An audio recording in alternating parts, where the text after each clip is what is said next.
Okay, and the next game we got is this Funky Fungi. So let's open that one up. Alright, opening it up like so. Oh, it's a twisty one. Let's try twisting it.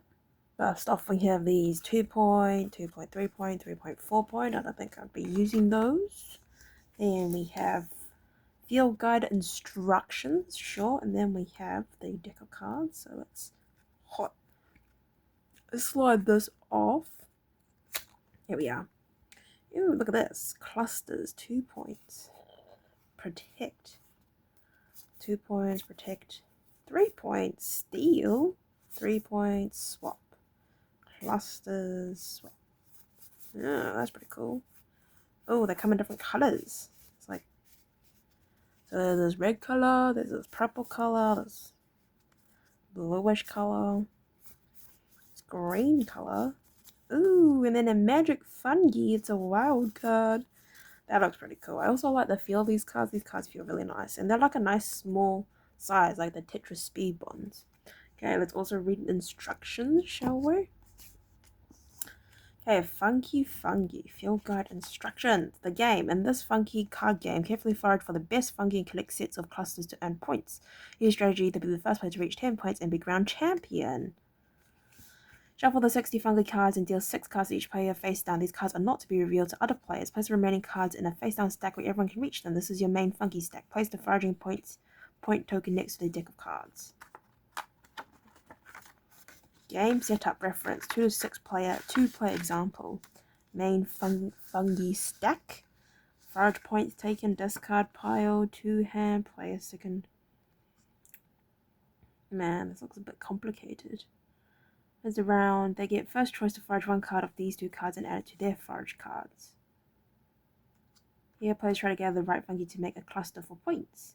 Play 2 forage card collection, play 1 forage card collection. Okay. Oh my gosh.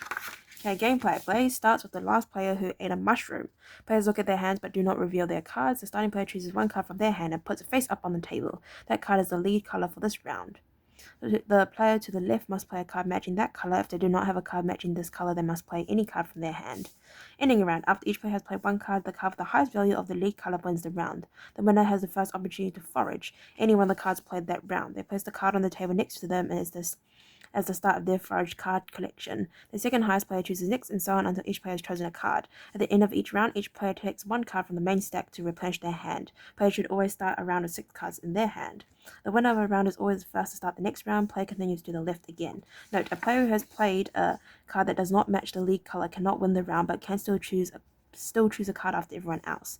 More than 1 player has played a card that doesn't match the lead color. The one that played the highest value chooses next. If there is a tie for the highest value, the player who played their card first chooses next. Some funky cards have special attributes indicated at the bottom of the cards. These special cards include cluster cards, action cards, and wild magic fungi cards. Be sure to forage your fungi wisely, as some can be toxic and played against other foragers. Cluster cards. These cards are needed to start gathering clusters and earning foraging points. The cards will indicate whether you need 2, 3, or 4 fungi cards and of which background color.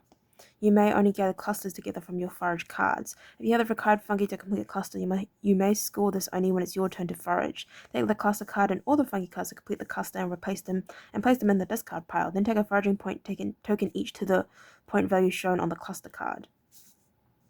Note, cluster cards can also be used as fungi for other clusters. Action cards. These cards will show 1 of 3 actions that can be carried out. Steal, swap, or protect. Steal. If you forage a steal card, you may steal 1 card from another player's forage card collection. This includes any cards that have been foraged in the active round, and both the steal card and the stolen card to your forage. Add both the steal card and the stolen card to your foraged cards. When you choose a steal card, if you want to steal, you can only do this at the time this card is foraged and not after.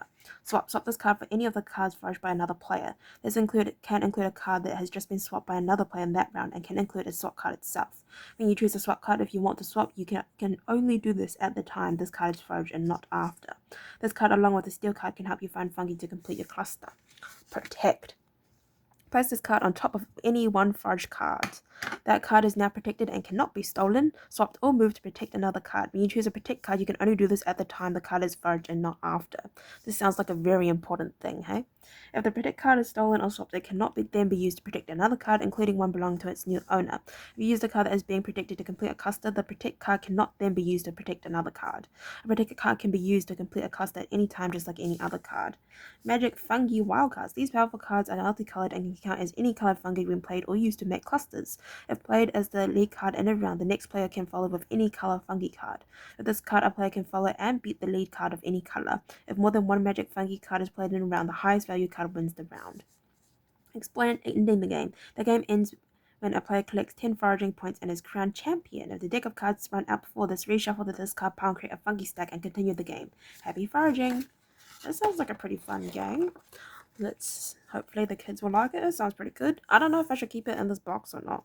It seems like a very big box, but I guess we'll see. So I'd like to thank you very much for watching and hopefully stay posted. I will see you next time. Bye bye.